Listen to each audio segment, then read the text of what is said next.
What would you do if someone blatantly stole your spot, wasted your time, and acted like you were the problem for even noticing?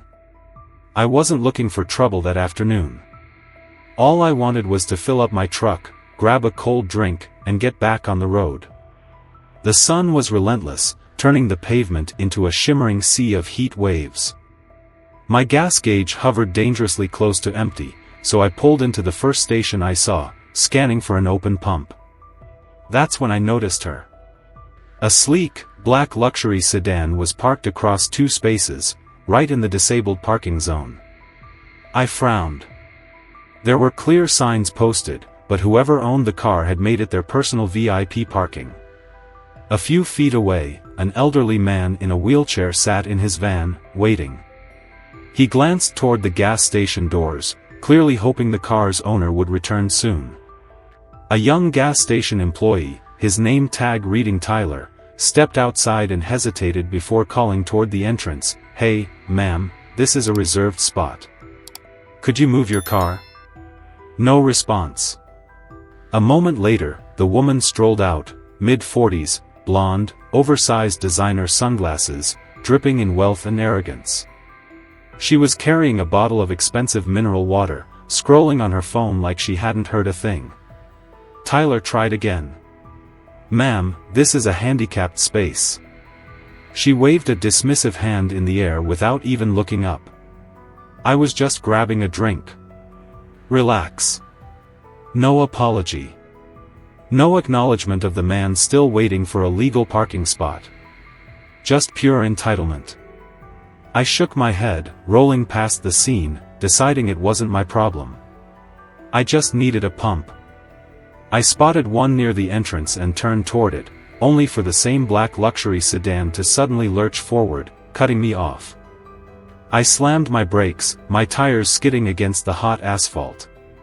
My heart pounded as the woman, the same one who had ignored the parking rule just seconds ago, hopped out like nothing had happened. She didn't even glance my way. She wasn't even getting gas. She adjusted her sunglasses, flipped her hair over her shoulder, and strolled right back into the store. I drummed my fingers against the steering wheel, watching as the luxury sedan sat idly in front of the pump, completely unused. The gas station wasn't overly busy, but every other pump was occupied, and here I was, stuck, waiting on a woman who clearly couldn't be bothered to follow basic courtesy. I took a deep breath, trying to be reasonable. Maybe she just forgot something inside. Maybe she'd be quick. 5 minutes passed. Then 7. A steady flow of cars came and went, drivers filling up and moving along while I sat there, watching my own rapidly shrinking patience. I rolled down my window, my frustration bubbling over. "Hey, are you actually getting gas, or?" She had just reached the checkout counter, a small bag of chips and a second bottle of water in hand. She didn't even turn fully toward me, just barely glanced over her shoulder before calling out, "I'll be back in a minute." A minute? I knew how this game worked. She had all the time in the world while the rest of us were stuck waiting. I exhaled sharply. I could let it go. I could just wait for another pump to open. But why should I? I eased my truck forward, just a little, shifting it into position behind her car. Not aggressively. Not blocking her completely. Just enough to send a message. Minutes passed. Finally, she emerged, sipping her water like she'd just finished a leisurely shopping trip rather than holding up an entire pump for no reason. The moment she saw my truck positioned closer, her lips pursed, irritation flashing across her face. She set her items on the roof of her car and squared her shoulders. "Excuse me. You're blocking me in." I met her gaze through the windshield, keeping my expression neutral. Then, calmly, I rolled down my window. "Yeah. Kind of like how you blocked the pump without using it." Her mouth opened slightly, as if she couldn't believe someone had the audacity to call her out. "I told you I'd be back in a minute," she snapped. "It's been 10. She let out a dramatic sigh, theatrical in its exaggeration, like I was the one being unreasonable. "Oh, please. It's just a gas station. You can wait." I arched an eyebrow. "And you couldn't have just parked in an actual spot before running inside?" Her sunglasses slid down slightly as she scoffed. "I needed gas. I was going to get gas." I gestured toward the pump. "Then go ahead." She huffed, clearly annoyed that I wasn't just rolling over and taking it. "You're being ridiculous," she muttered, yanking open her gas cap with unnecessary force. "I just don't like when people waste other people's time." Her jaw clenched, but she turned back to her car, grabbed the nozzle, and swiped her card with deliberate frustration. She pumped her gas as though it were some kind of punishment, her movements stiff and exaggerated. I leaned back, watching impassively. The second she actually started fueling, I shifted my truck into reverse, giving her room to leave. I thought that would be the end of it. I was wrong. She stood there, gripping the pump handle like it had personally offended her, glaring daggers at me through her oversized sunglasses. The air between us crackled with unspoken hostility. The pump clicked, signaling her tank was full. She didn't move. She let the silence stretch between us, her fingers tapping impatiently against her car door, as if daring me to react. I didn't. I kept my expression neutral, my hands resting lightly on the wheel.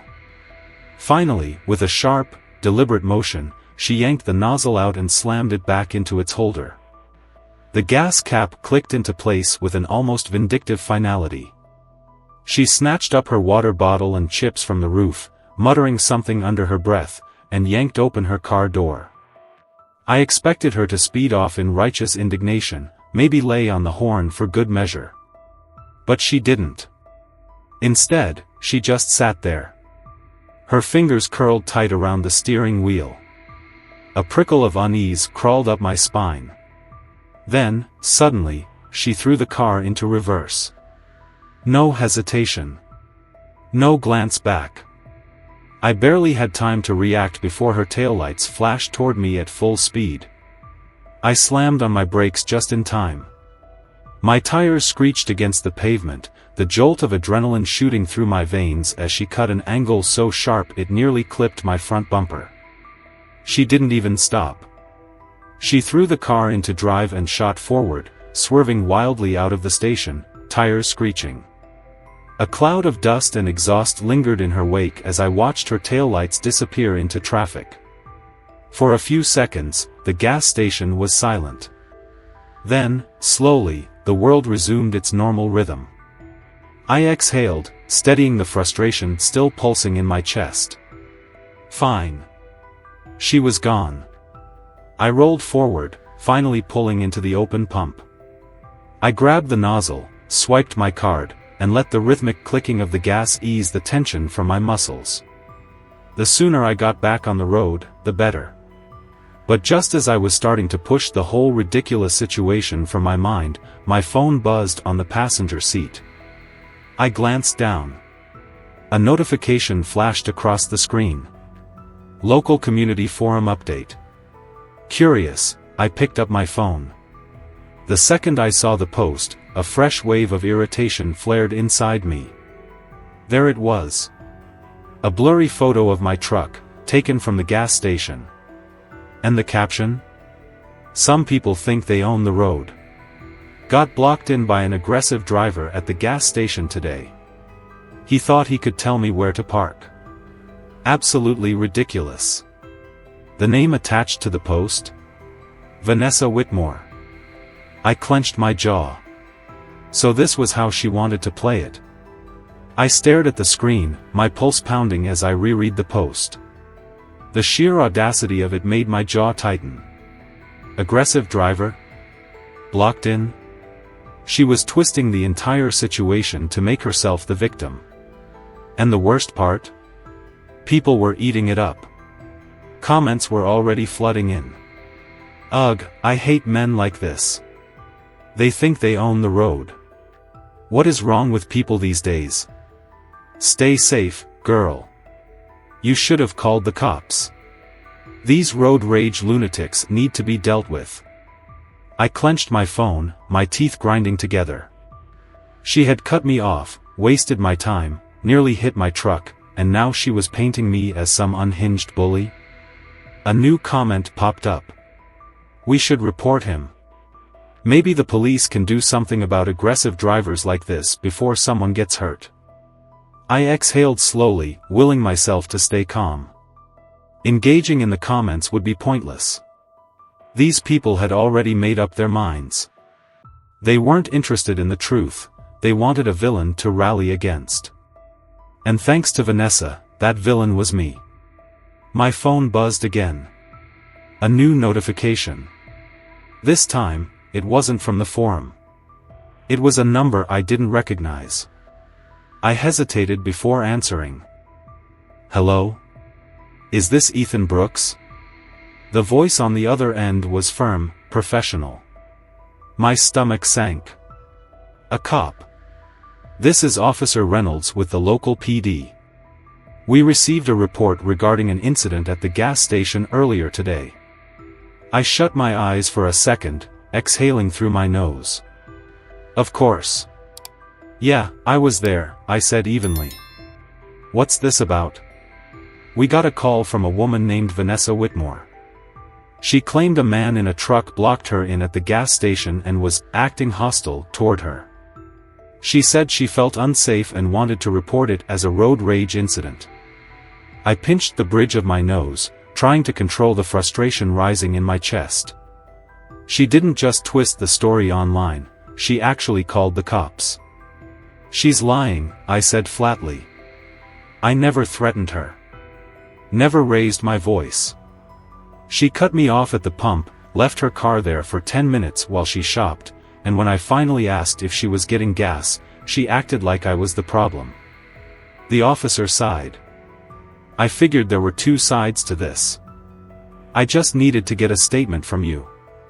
I looked around the parking lot, trying to keep my voice steady. Did she mention how she nearly backed into my truck when she left? There was a pause. Then, no, she left that part out. Of course she did. I exhaled sharply. There are security cameras at the gas station. If you really want to know what happened, all you have to do is pull the footage.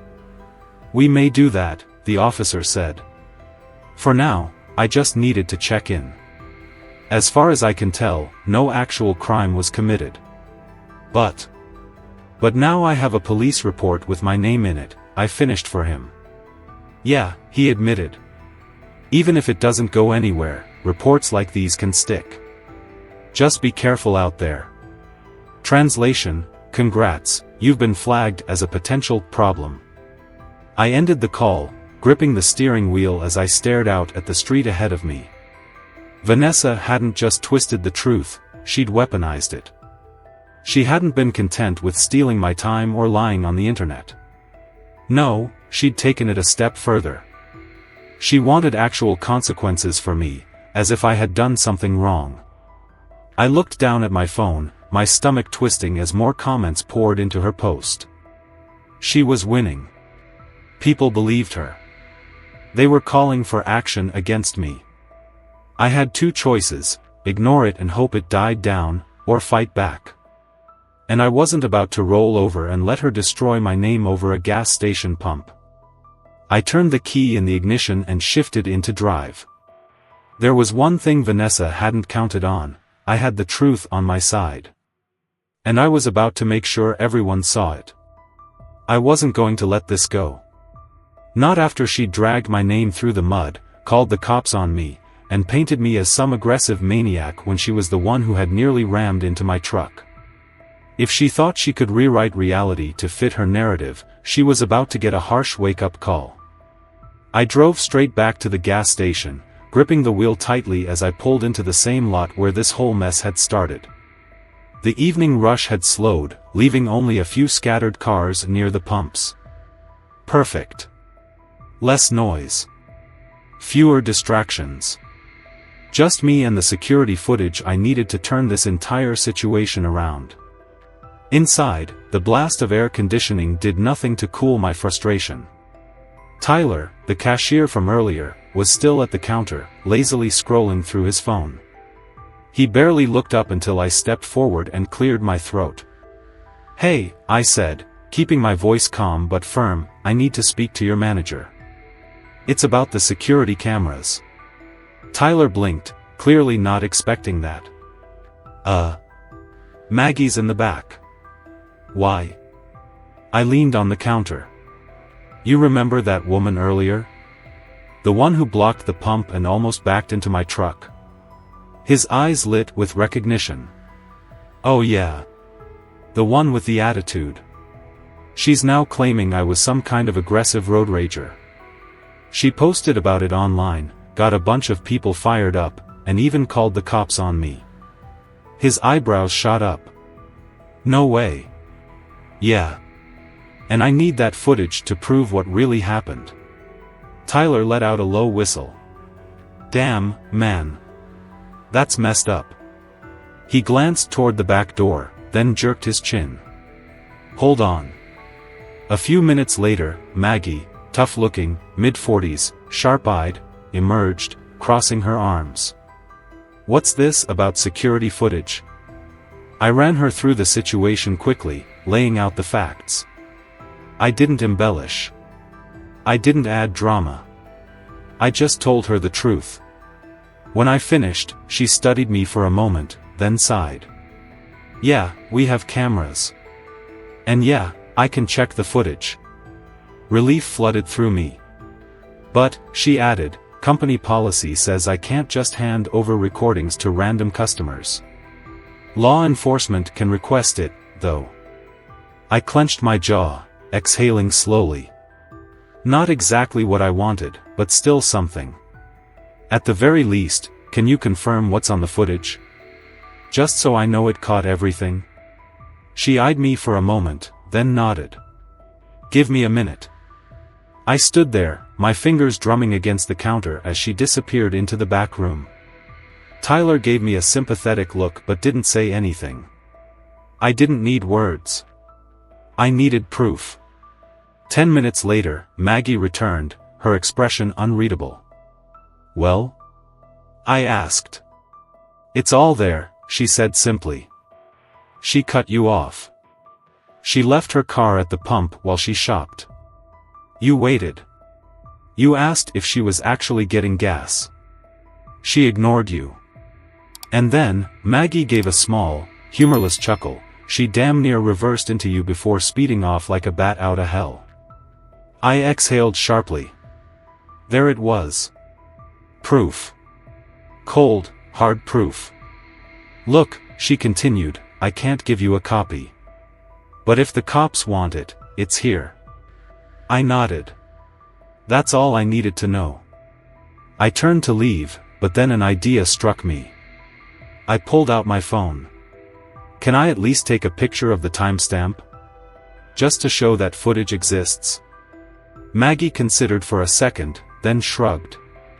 "I don't see why not." She led me back to the office, pointed at the screen where the footage was paused, a perfect shot of Vanessa stepping out of her car, leaving it at the pump while she waltzed inside. The timestamp glowed in the corner. I snapped the photo.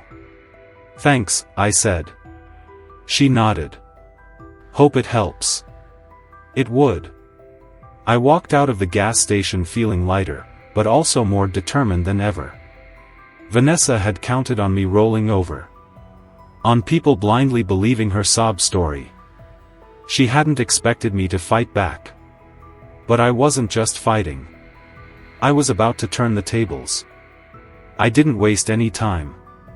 The moment I had that photo of the security footage timestamp, I knew exactly what I had to do. Vanessa had played dirty, twisting the truth and rallying an online mob to paint me as some kind of road-raging lunatic. But she hadn't expected me to fight back with something she couldn't argue against, cold, hard evidence. I crafted my response carefully.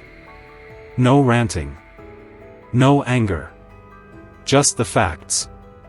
I laid out everything exactly as it had happened, how she had cut me off, abandoned her car at the pump while she shopped, ignored me when I politely asked if she was even getting gas, and then almost rammed into my truck when she finally decided to leave. I attached the photo of the gas station security camera timestamp and ended the post with one simple line. For anyone who's curious, the gas station has cameras. The footage is there. Feel free to check with the manager yourself. Then I hit post. I didn't have to wait long. Within minutes, the comments section on Vanessa's post started shifting. The same people who had blindly defended her were now asking questions. Wait, you said he was being aggressive, but the footage exists? Why would he lie if the security cameras prove what happened? Vanessa, did you actually watch the footage? Because this is starting to sound kinda shady. Just like that, the tide turned. One by one, people who had been so quick to crucify me started backtracking. Some deleted their comments altogether. Others began calling her out. And then, the final blow, Vanessa deleted her original post without a word. No explanation. No apology. Just gone. But it was too late. People noticed. Screenshots of her lies were already circulating. The community saw what she had done. And her credibility? Shattered. I didn't gloat. I didn't make another post to rub it in. I didn't have to. The truth had spoken for itself. By the next morning, the entire thing had blown over. The internet had moved on to the next local drama. And Vanessa? Well, she'd made herself irrelevant. A few days later, I stopped by the gas station again. Not to check on the footage. Not to dig up old drama. Just to get gas, like I'd originally planned. As I stood at the pump, watching the numbers climb, I saw a familiar car pulling into the lot. Vanessa. For the first time, she didn't park at a pump. She pulled into a regular parking space, far from the entrance. When she stepped out, she didn't strut. She didn't flip her hair. She barely even glanced in my direction. She knew. She knew she'd lost. I smirked, shook my head, and finished filling my tank. No words needed. She wasn't worth another second of my time. But it did make me wonder, how many people like Vanessa get away with this kind of thing just because no one calls them out? Have you ever dealt with someone twisting the truth to make themselves the victim? How did you handle it? Drop your stories below. I'd love to hear how you fought back.